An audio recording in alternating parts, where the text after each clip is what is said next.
How's it going, everybody? Liam Mitchell back with Mr. Chuck Funchell. We got another video coming at you. Bucks Falcons preview. Big game coming up on Sunday. Chuck, how you doing, man? Dude, I'm ready to watch some Tampa Bay Buccaneer football as they have a chance to clinch a playoff spot in Week 15. They do. They sure do. It's pretty unlikely, but Yeah, I mean, we got to get a tie. yeah, there's still hope out there, everybody. There's still hope that we can do it this week. Hopefully, it's as early as this week. I mean, look, it's relevant. They can clinch in Week 15. So, They sure can. if they win 10 games, they're in. You should win 10 games. If you don't, don't deserve to make the playoffs. But, if you want to limp in as a 9-7 team, if you win tomorrow to get to 9 wins and they tie, you're in. Funniest part is they might only be a game again. I mean, the Saints are highly likely to win the division, but if the Saints lose to the Chiefs tomorrow and we get a win, we'd only be a game behind the Saints. And My wife and I went to Cheesecake Factory. There's one opening across the street from us, and so they were giving away food. So we got to go and have a completely free meal at the Cheesecake Factory. And on the TV in front of me, because we sat in the bar, breaking news: Drew Brees back as the starting quarterback for the New Orleans Saints as they play the Kansas City Chiefs. Michael Thomas is out though, so that's interesting.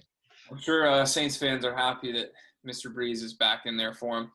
Before we dive a little deeper into this game, Bucks Falcons, as always, got to give a shout out to the sponsor of this video, Bucks Report. Go follow them on all social platforms. Go check them out at bucksreport.com. They'll be one of the 64,000 following them on Facebook. The very best in Bucks media coverage. Go check them out, Bucks Report. Thank you to them. Get to see your hero, Mr. Liam Mitchell, get out there and mix it up with the gang. Oh, you know it. You know it. All right, man. So let's talk about this game. Bucks Falcons. Falcons are 4-9. It's been a rough year. Obviously, Dan Quinn is no longer the coach there. Raheem Morris, the former Bucks head coach, the interim for the Falcons. Dirk Cutter, the offensive coordinator. A lot of old Bucks ties there in Atlanta. Raheem the Dream, baby. The Falcons. The Falcons look younger. Yeah, no, it's this is an interesting team. They've lost a lot of close games this year. They have. They can be sneaky at times. You know, I definitely don't think this is a team the Bucks should be sleeping on. This is a division opponent, and they're absolutely going to bring it on Sunday despite that record. And we got to be prepared. They do have the 28th ranked defense, the 30th ranked passing defense. So they can get exposed in the pass. I know they're going to be without Ricardo Allen, one of their starting safeties, on Sunday. A.J. Terrell's a real young corner. That's a matchup I'm going to be looking at, a guy like Chris Godwin up against A.J. Terrell. So hopefully we can take advantage of that.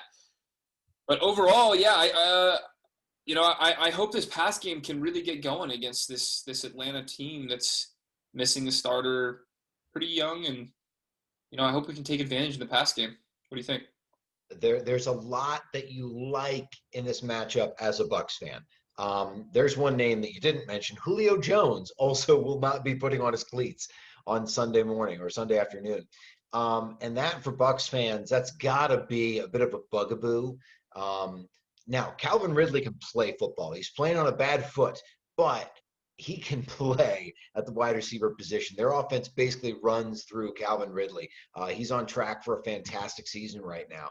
He's up over 1,000 yards receiving. He makes plays every single week. If you go back and you watch highlights, every single game that they are playing, he's going out there and he's performing. And Matt Ryan knows how to find him. They've got Hayden Hurst at tight end.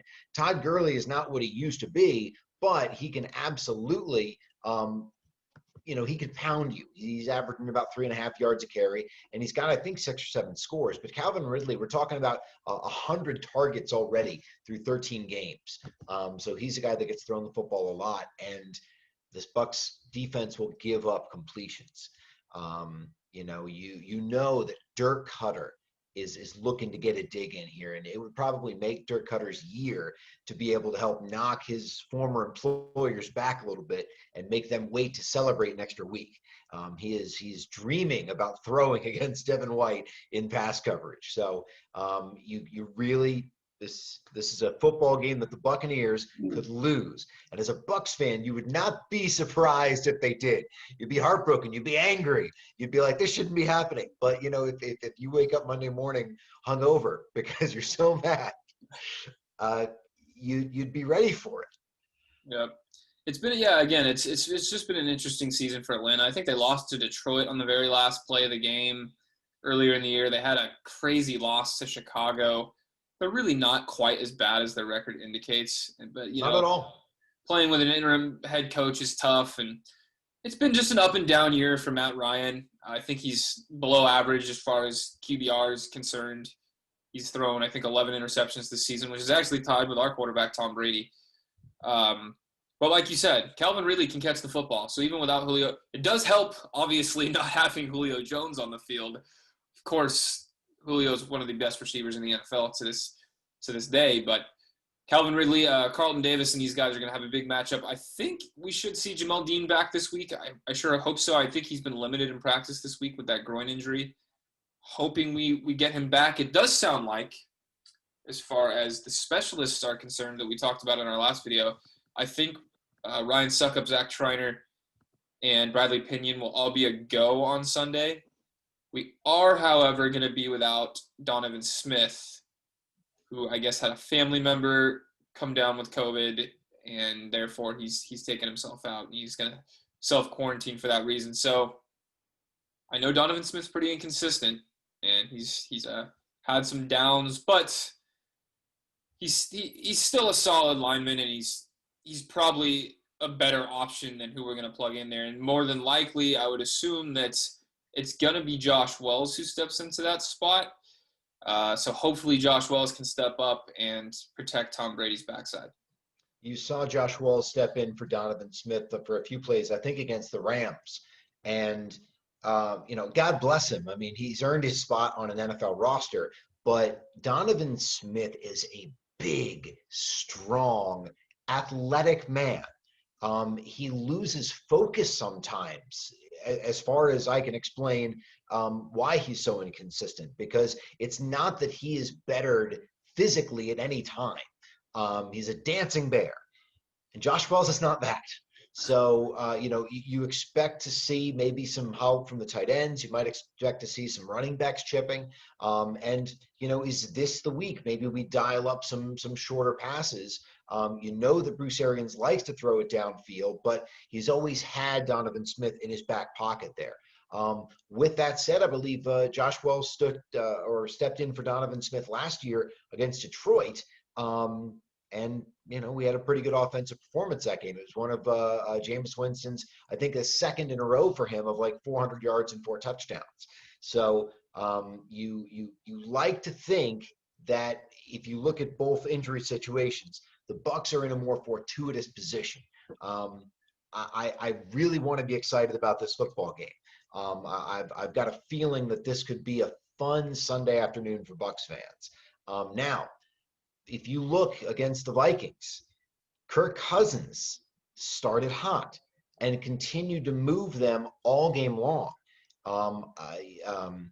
The Atlanta kicker situation is a lot better than the one that the Bucs faced on Sunday.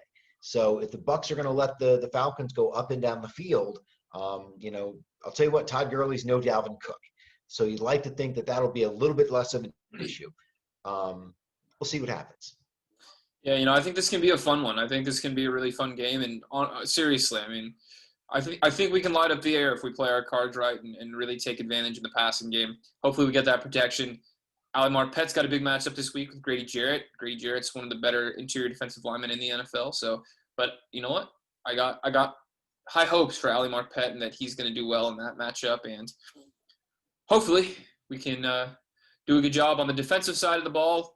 Like you said, stop Todd Gurley. We've got to try and take the football away from Matt Ryan. And, I hope we can come away with this victory. I think one of my biggest storylines going into this game, I look forward to success for Tom Brady. I look forward to seeing what becomes of our running back room. Are they going to lean on LaShawn McCoy, in the absence of Ronald Jones?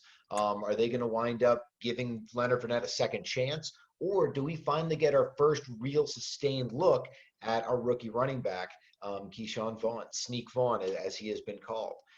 So that'll be interesting. But for me, it's Josh Wells, because next year the Buccaneers are going to have to make some difficult salary choices. They're going to be short on cash trying to bring back a lot of their people.